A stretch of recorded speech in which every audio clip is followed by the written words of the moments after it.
Hey everyone welcome to my cooking channel. चलो आज गोटे जबरदस्त एकदम गुरुवार लंच थाली जोटा कहते बिना पियाज रसुण रे बनैया बेडमी पूरी ता संगे सुजीर हलवा आ बिना पियाज रसुण छोले तरकारी जोटा कि खाया बहुत टेस्टी होता गोटे पूरा डिफरेंट वे रे आमे बनैया। तो ये मु गोटे कप बिरी को भिजई नहीं थी ताकू देखिपार भल भाव धोई धाई पानी पूरा निगाड़ी देसी ताकू गोटे ग्राइंडिंग जार को नहीं गली ता दिहरे अधा इंच अदा 4-5टा कंचा लका को काटिकी पकईदेली। एतिरे कौन सी पियाज रसुण रे यूज करिनी जेहेतु आज गुरुवार व्रत तो खाया कि भल हम आठी मु हाफ टी स्पून सौंफ को पकईदेली माने पान मधुरी को तो ताकू पकेला एतिरे ना पान मधुर सेंट एते बढ़िया आसे कि एकदम स्किप करनी। हाफ टी स्पून मु जीरा पाउडर को देदेली। तेमे चाह तो गोटा जीरा गोटा धनिया रे भी बनई पार जेहेतु मो पाखे पाउडर थिला तो मु हाफ टी स्पून धनिया पाउडर को भी देदेली। आ तेमे एको गोटा यूज कले भी बढ़िया लगे। एको आम मैंने किछि पानी दबानी बास पल्स मोड रे देकिरी एको आम मैंने ग्राइंडिंग करदबा टिके माने दर छिटा दर माने दर छेचा भलिया। ये देखंतु पूरा फाइन पेस्ट हेनी देखि पारुथबो केउ भलिया भाबरे हेइची। तो एठी मु 2 कप अटा को नेइची आ ता धीरे 1 कप सुजी को नहीं गली। सुजी निहाती दब ताहले कौन हम ना टिके क्रिस्पी हम और खाया को बहुत टेस्ट लगे। गोटे चामच मु जुआनी को हाथ में घषिकी पकईदेली।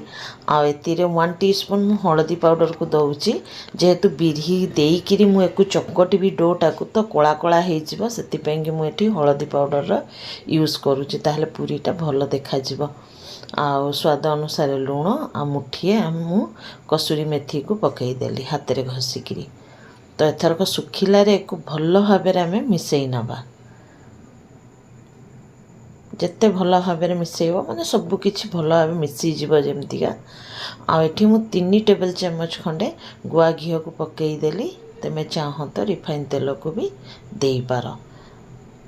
तो एक भी भल भाव मिसई नवा।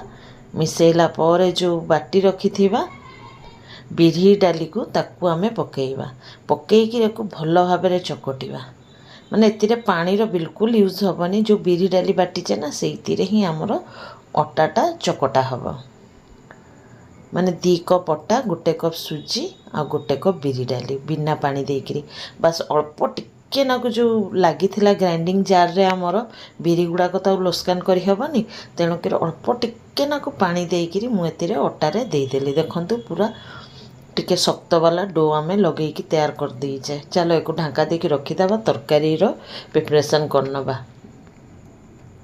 मुझे गोटे पत्थर कुटा नहीं ता दिहेरे 1 टीस्पून धनिया 1/4 टीस्पून मुझे नहीं सौंफ को हाफ टीस्पून मुझे नहीं जीरा को आ किछि एतिरे गोलमरीच को भी नेबी एको आग रगड़ी दिए टिके ना छेचिकी देखुथुब 7-8टा मु गोलमरीच को लेकिन दरटिया छेचा करदबा।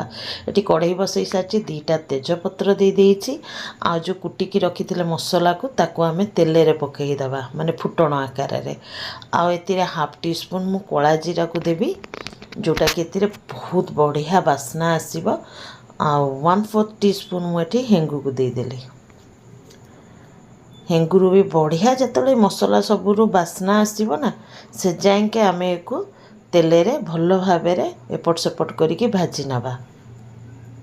तो एथरक मु देखंतु 1/4 टीस्पून खंडे मुझे कला जीरा को देदेली। कला जीरार बास्ना ना माने बढ़िया लगिबो तुमको खाया को। तो एक भल भाव आमने गुड़े नवा गुड़ेला पर मु हाफ टीस्पून मुझे कश्मीरी रेड चिली पाउडर को दे दूची तेले रे ही देदबा आ हाफ टीस्पून मुझे हलदी पाउडर को देदेवी ताहले कौन हम ना माने तरकारी कलरटा बहुत सुंदर आसीबो। तुमर तेले रे जदी माने कश्मीरी रेड चिली पाउडर हलदी पाउडर को दबा तो बढ़िया कलर गोटे आसिकी माने तैयार हम तुमर तरकारीटा। तो ये भलिया भाव मु भल भाव कषि नेला पर एतिरे मु मसला को मु एकदम लो टू मीडियम रे रखी गैस को मसला जेपरिकी न जलू बोलिकी।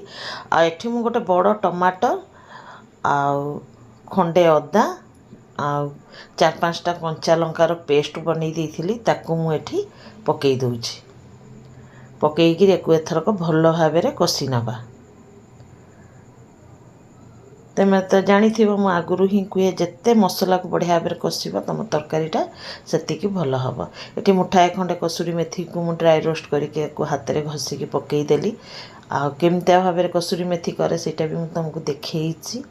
तो ये हाफ टी स्पून मुझे देदेली धनिया पाउडर आ हाफ टी स्पून मुझे छोले मसला को देचे बिना पियाज रसुण छोले मसला तुम एक उपास व्रत में खाईपार। तो एक एथरक भल भाव कषि नेला मुझे माने अधा टी स्पून माने 1 टीस्पून खंडे मु ड्राई रोस्ट करा बेसन को देदेली ताले कौन हम ना ग्रेवीटा एकदम माखा माखा माने एकदम लटपट लटपट भलिया माने रहिबा तरकारी रो झोलटा पानी अलग और तरकारी अलग बिल्कुल भी हेनी जमता हो जाए। तो से कि टिके नाकु मु बेसन रो यूज करी तेमे थरे मो वे बन की देख गाइस बहुत टेस्टी लगे खाया को तरकारीटा। तो भल भाव में कषि नवा कषि नेला मुझे 4टा सिझा आलू को हाथ में दलिकी पकाऊे तेमे चाह तो काटिकी पकेब किंतु दलिकी थरे पकईकी देखिपार तरकारीटा बहुत टेस्टी लगे ये पकईले काटिकी तो समस्ते पकाती तेमे ये दलिकी हाथ में टिके चकटी दब किछि मोटा चंक्स रहिबा और किछि माने माने तरकारी संगे मिसीज आलू जो अच्छे। तो ये भाव में 4टा आलू को मु हाथ में ही मैश करिकी दे दूची देकर एथरक भल भाव में कषिबा तेमे चाह तो यही वे रे ही यही आलू तरकारी बनई पार मु जो भाया भाव में बनाऊँगी पूरा किसी डिफरेंस नहीं बस भल भाव में आलू को कषि नवा पानी पकईदब टिके झोल झोल आलू झोल करदब तो तरकारीटा बहुत टेस्टी लगे। जेहेतु मो छुआ मैंने टिके नाकु झोल माने छोले खाया को पसंद करती तो मु बाटिए खंडे छोले को भल भिजेकी सिझेकी रखी पकेबी। एटे मु ग्राइंडिंग जार को भल भाव धोईकी पानी पकईदेली पकईकी भल भाव में कषि नवा तमते एइनेठू ही देखी पारुथो तरकारीटा केते बढ़िया हेइची। आ जदि छोले न थाए तो आउ टिके पानी देकी तेमे एको फुटेईकी आलू झोल करि पार। एठी मु बाटिए छोले को जो सिझेईकी रखिथिली ताकू देदेली देईकी एको भल भाव में कषि नवा आ टिके नाकू मु एतिरे कषिला परे पानी को भी देबी कारण पानी टिके झोल तरकारी नहेले माने बेडमी पूरी कही पार या कचौड़ी कही पार तो टिके मोटा मोटा हुए टिके झोल तरकारी हेले ताले खाया को बहुत भल लगे। तो एठी मु स्वाद अनुसार लुण को देदेली छोले रे तो लुण आगुरु ही पकई थिली मु तेणुकि आलू को देखिकी ही मु लुण को देली देकी भल भाव में मिसई देली। एठी आउ टिके नाकु पानी देदेली आ देखि पारुथबो टिके झोल झोलिया तरकारी करिछि ठंडा हेले टिके मोटा भी हेइ जिवो। तो तरकारी आमर पूरा पूरी तैयार हो जाइए ऊपर धनिया पत्र गार्निशिंग करके थोईदबा।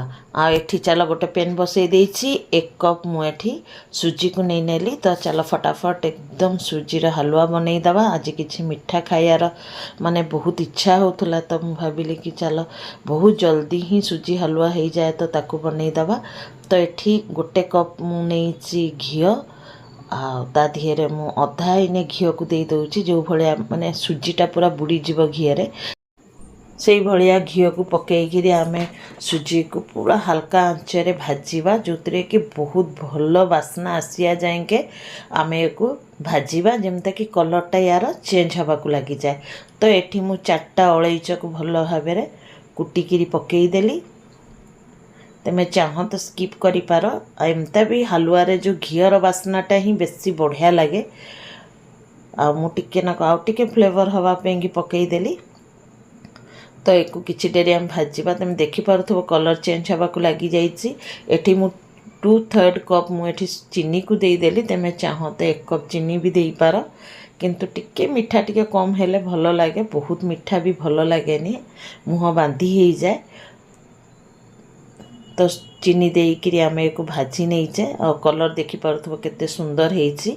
एठी मु 2 कप पानी को दे दूची। तेमे चाहो तो मु जो एठी पानी को दउची तेमे चीनी सिरा अलगा करिकिरी देई पारो। 2 कप चीनी रे माने 2 कप पानी रे चीनी को पकेइकिरी सिरा करिक पकेई पारो। मु फटाफट बनौची तेणुकरी आउ चीनी को पकेइकिरी सहीतिर ही भाजी देली जो कि सुजीर कलरटा पूरा गोल्डन कलर हो जाइए। बढ़िया भी लगुच देखिया को। तो ये मुझे 2 कप पूरा पानी भरिकी देदेली। उपरू मुझे नाकू लुण को दे दूची। तुम तो जानी थी मीठा जिनस टिके जदि लुण न पड़े तो मीठाटा उभरिकी आसेनी। तो ये मु आउरी जहाँ बंची थिला घी ताकू पकईदबा पकईकि भल भाव गुड़ेबा। तुम देख गाइस पूरा एकदम सुजीटा पूरा दानेदार जो हुए ना से भाया भाव हलुआटा आमर बनिकी तैयार हम। दानेदार भी आ पूरा मुँह को मुहें पड़ू पड़ू जमी घोली से भाया। तुम चाह तो ड्राए माने ड्राई फ्रूट भी ए पार। देखुच ना गाइस केते सुंदर दानेदार होती सुजीर हलुआटा आमर। तो चलो सुजी हलुआ भी हो गला। फटाफट से आम एने बेडमी पूरी बा कचौड़ी बनईकरी तैयार करनबा। ये बड़ बड़ गुला मु बनई देइछि। तो ताकू आम माने बेली नबा। टिके मोटा मोटा साइज रो एटा बेला हुए माने मोटा हुए बेडमी पूरी जो अच्छी। आ देखिबो फुलिकी पूरा गुब्बारा हो। एठी देखि पारुथबो तेल मु बसई देइछि। पूरी को एथरक छाणी नबा। उपरू क्रिस्पी लगे आ टिके डेरी रखीदब जदि पूरा नरम तुला भलिया हो। कारण बिरी डाली पड़ी आ सुजी पड़ी जेहेतु यही भाया भाव फुला फुला बहुत डेरी जाएंगे रही थी। पूरी जो भाया माने नेसेमी जाए एटा नेसेमीबनी। तो एक कचौड़ी ही तुम कहीपार। तो ये देखिपुं गाइस केते सुंदर आमर बनिकी तैयार होती। चलो एटा हो गला। तो चलो एथरक फटाफट से आम मैंने प्लेटिंग भी करदे।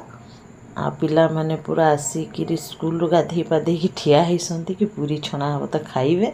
ये देखिपुं कौ भाया भाव में पूरी गुड़ा फुला फुला अच्छी। तरकारी भी नहीं नेली हलुआ भी नहीं नेली। जदि वीडियोटा देखिए भल लगे गाइस तो लाइक कमेंट शेयर कर। जिते भी नुआ सांग मैंने सब्सक्राइब करने को भूलबनी।